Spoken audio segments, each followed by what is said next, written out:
Okay. So we're going to call these sellers up, and we know we have buyers. Okay, so we're not lying to them when we're telling them we have a list of buyers.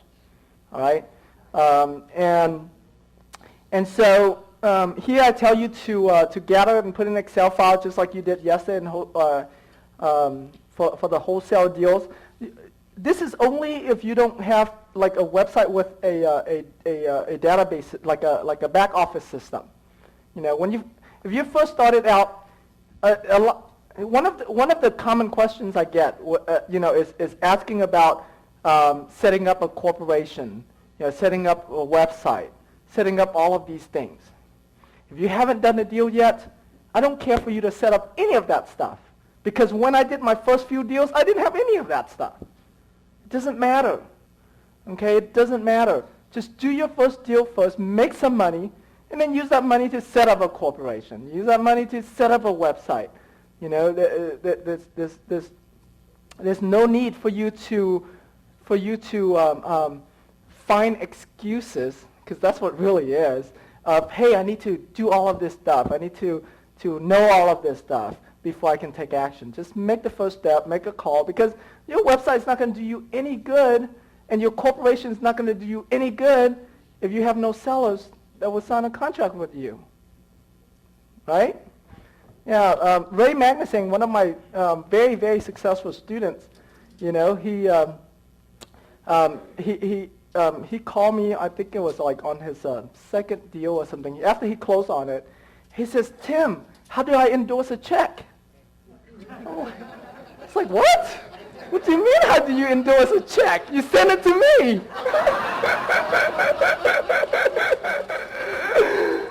Well, it turns out he just created a new company's name, and he did that deal under his company's name, and he did not know how to endorse a check for a company, because he signed his name in the back, and the banks won't cash it.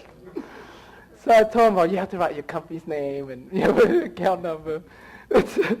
But I mean, you know, the point being is, like, none of that is applicable until you have a deal. Okay, trying to prevent you from delaying this process, delaying from making phone calls, from getting the deals. I'm being nice when I say delaying the process, but no, procrastinating. There you go.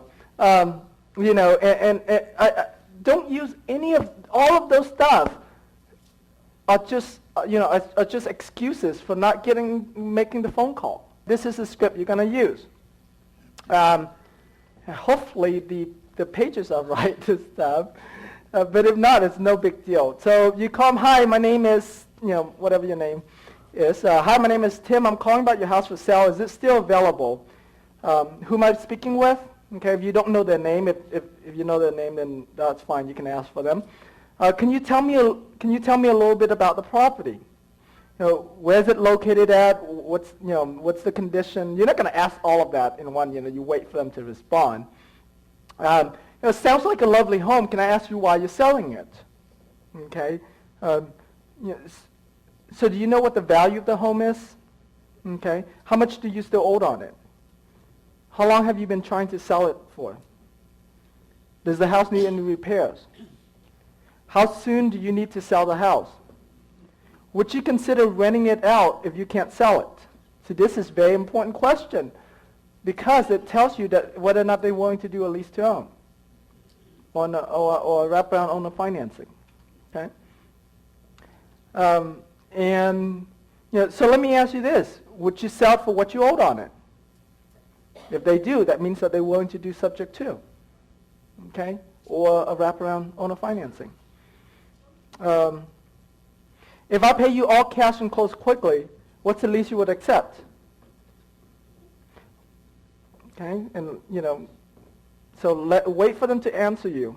Well, I don't think that will meet our cash buying criteria. For the purpose of today, I don't care how cheap of a price they give you. Just say, I don't think that meets our cash buying criteria, because you're doing this for practice. Okay? But here's what I might be able to help you with. I work with a group of real estate investors. We buy, sell, and rent houses. Because we're in need of some properties for our buyers right now, is it okay if I refer our buyers to you? It doesn't cost you anything. We get paid from our buyers. Okay? We get paid from our buyers because we're going to mark up the price, and that's how we get paid. Great. You have an email or fax number. I can send this agreement over to you that explains everything. Okay? This agreement just states that we have, that we or one of our buyers can buy your house within 90 days. And you can cancel this agreement at any time. Okay? That work for you? Great. I'll send it over. Have a great day. That's pretty much it. Okay? I have a script for you to go by. You know, the more you go by the script, the better. So that way you don't get, you don't get all confused and not know how to explain it. But if you do mess up from your script, it's no big deal. I mean, you guys proved it for yourself yesterday, right? You were using the totally wrong script. You weren't even calling wholesale deals, but it worked anyways. All right. So so it's okay that you go off script, okay, and get used to it. Make this script become a part of you. Motivated seller leads are generally leads from sellers that submit their information to our website called sellmyhomeforcash.com, which we advertise on the internet a lot. And Tim's private seller leads are leads that we compile from all of the different websites on the internet, such as local newspapers, Craigslist, Backpage, hundreds of other websites that we get these leads from. So those are the two differences. Okay, so you can. So the difference, I guess, in your case is that one, the seller is going to our website to submit the information to us, expecting a cash offer from an investor. Then that's the motivated seller leads. The private seller leads are leads of sellers who posted their house for sale somewhere on the internet that we get a hold of. The way we work private seller leads a lot is we don't call them like the way we call motivated seller leads. We do voice broadcasts to them. So we send them a voice broadcast and says, hi, I'm calling about your house for sale if it's still available. I'd like to make you a cash offer on your house today. Please go to my website at soandso.com. And so that's how we work the private seller leads. But that doesn't mean you can't call them. You definitely can. One of the things that you need to don't use the term flex option to other people when you're calling for sellers or you're calling for wholesale deals. Don't use the term flex option. Just say agreement, an agreement. I'm just going to send you this agreement. Because they don't know what a flex option is. I mean, they haven't been to this class. So by saying flex option, it's just going to confuse them. All right? Because flex option is not a universal term. It's something that I'm the only one who teaches about flex option. There's no one else out there that teaches about flex option. And so don't use that term when you're talking to wholesalers and sellers. Just say an agreement.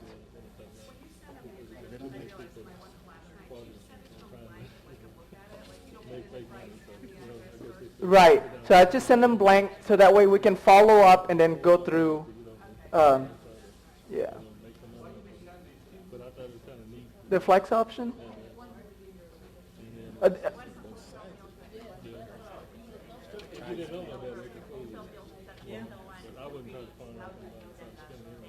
Right. Yeah. Well, it depends on if you're getting a flex option on just a straight sale, or are you getting a flex option on a lease to own type, lease option deal? Then, so depending on whatever the seller agrees to, then you use that specific one.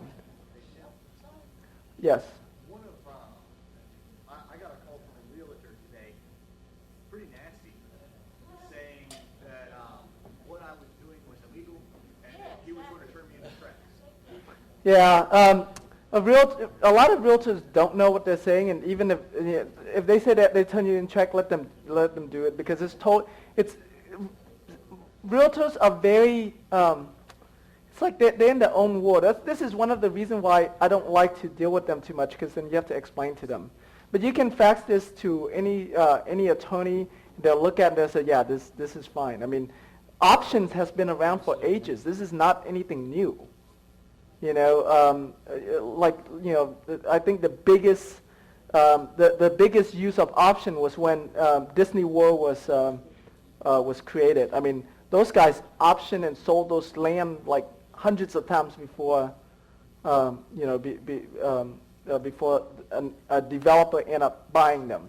But the point being is that contracts, options, the stuff that we're doing has been around for a long, long time. It's just that realtors are, they think that being a real estate agent is the only way that you can buy and sell houses. You know, and so that's how they look at it. So you just tell them, look, you know, I'm in the business of buying and immediately reselling houses. And so that's what I do. And there's nothing illegal about what we're doing. Like, you can fax that to any attorney and they'll tell you that. I just wanted to clear it up what he was saying about I am a real estate agent. I've been a real estate agent for about 3 years, and I'm an investor. I'm more on the investment side than I am with the real estate agents, and I do a lot of foreclosures, and it's basically the wholesaling too, but the thing about it, a lot of agents don't know the creative real estate side of it, so it's not illegal.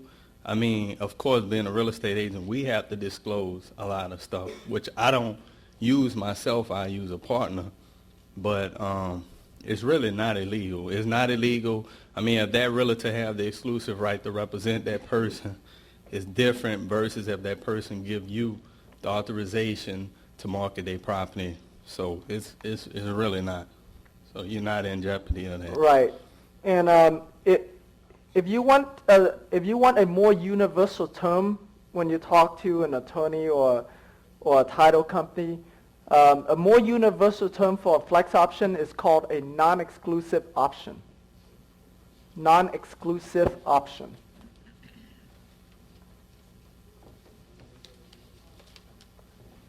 Non-exclusive option. See, a flex option sounds better and it's easier to remember. But a more universal term is a non-exclusive option.